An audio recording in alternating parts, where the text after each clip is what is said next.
Bueno, cordial saludo, estimados estudiantes de grado séptimo. El día de hoy les voy a ayudar con una explicación acerca de lo que les envié como actividad sobre formar o completar los valores en una tabla. Y esto tiene que ver con el estudio que ya veníamos realizando sobre los conceptos de razón y proporción. Entonces, bueno, voy a hacer un recorderis rápidamente. Entonces, habíamos definido el concepto de razón como la relación de dos cantidades, es decir, cualquier par de números, de la forma A sobre B. Entonces habíamos definido que cualquier forma A sobre B iba a ser realmente cualquier fracción. Entonces siempre que tuviéramos una fracción, por ejemplo, la fracción, no sé, 5 medios, esto iba a ser una razón porque pues iba a tener la cantidad acá 5 sobre la cantidad 2, por eso íbamos a decir que se trataba de una razón. Adicional a eso, habíamos dicho que A y B, para el estudio de las razones, ya no se iban a llamar numerador y denominador, sino que habíamos dicho que a esto le cambiábamos el nombre, donde A iba a ser llamado el antecedente,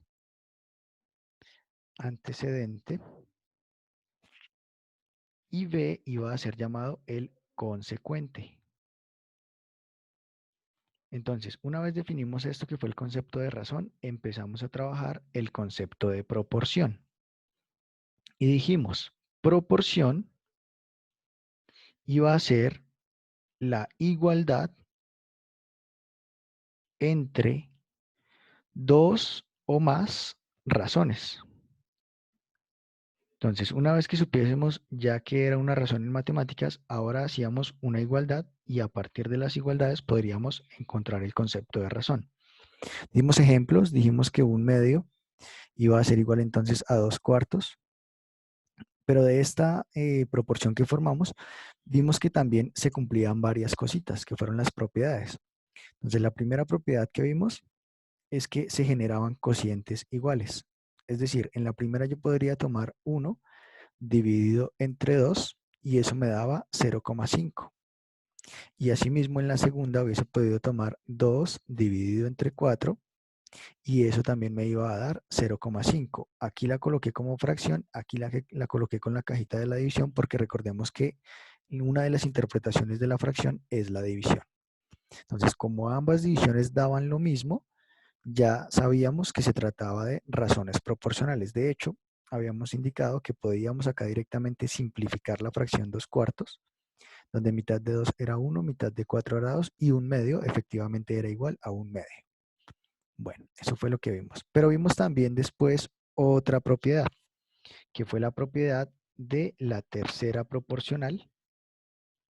Y esa propiedad la definimos como la siguiente. Resulta que si teníamos dos razones en proporción, que eran estas dos, entonces podíamos sumar antecedentes sobre consecuentes, en este caso hacíamos 1 más 2 sobre 2 más 4, y el resultado de sumar antecedentes sobre consecuentes nos daba una tercera razón proporcional, es decir, acá hacíamos 1 más 2 que da 3, 2 más 4 que da 6, y encontrábamos que 3/4 entonces también iba a ser proporcional, perdón, esto es 6, 3 sobre 6, 3 sextos iba a ser proporcional a las dos primeras razones.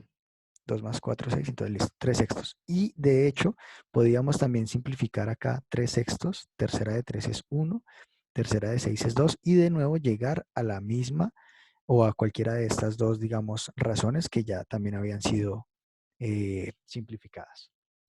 Listo. Y vimos también otra propiedad que fue la propiedad del producto de extremos igualado al producto de medios.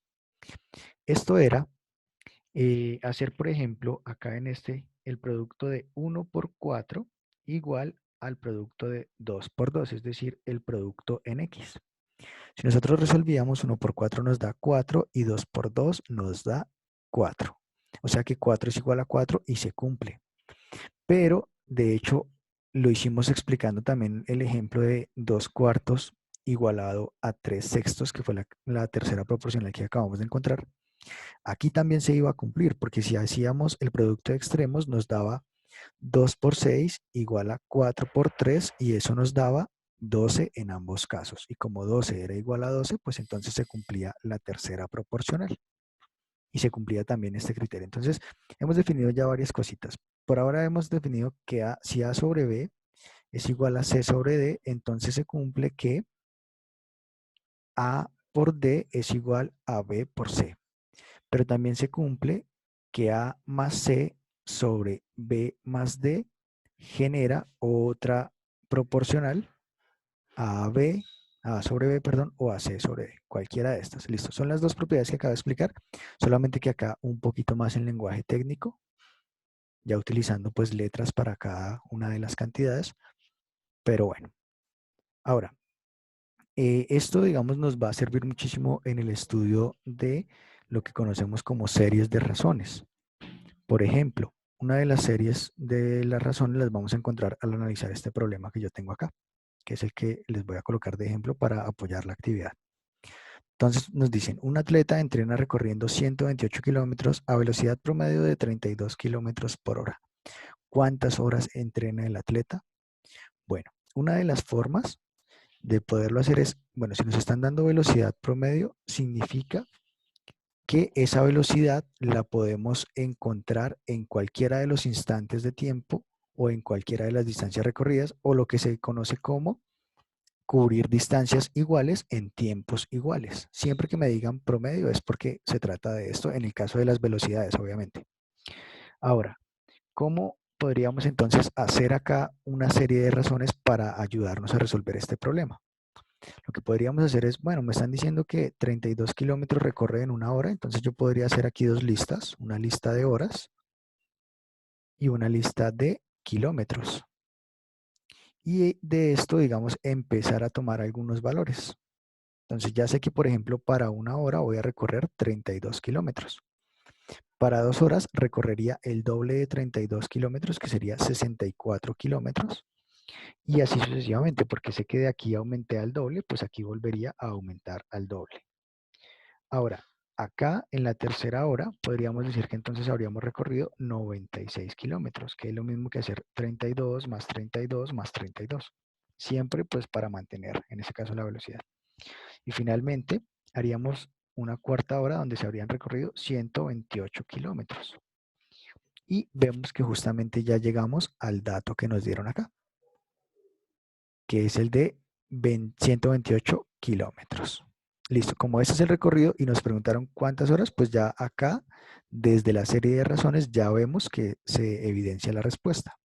Pero ¿cómo podemos estar seguros de esto? Podríamos aplicar cualquiera de las propiedades que les acabo de nombrar. La propiedad de producto de extremos igualado a producto de medios, la propiedad de la tercera proporcional o incluso la propiedad del cociente. Entonces vamos a mirar que si yo hago, por ejemplo, 1 dividido 32, esa división me daría aproximadamente 0.031. Y si yo hiciera con esta última la misma división, 4 dividido 128, pues entonces también me daría 0.031 aproximadamente. Realmente la calculadora me va a mostrar dos valores más, que son acá el 2 y el 5. Bueno, en ese caso se cumple que los cocientes son iguales. Pero si yo de pronto no lo quiero hacer mediante esa forma, porque pues obviamente en ese caso las divisiones dan con números decimales y demás, entonces sencillamente lo puedo abordar de la siguiente manera. Entonces se debe cumplir que 1 sobre 32 sea igual a 4 sobre 128. Ahora, si nosotros resolvemos esta igualdad de razones, hacemos el producto cruzado, entonces podríamos asegurar que 1 por 28 debería ser igual a 32 por 4.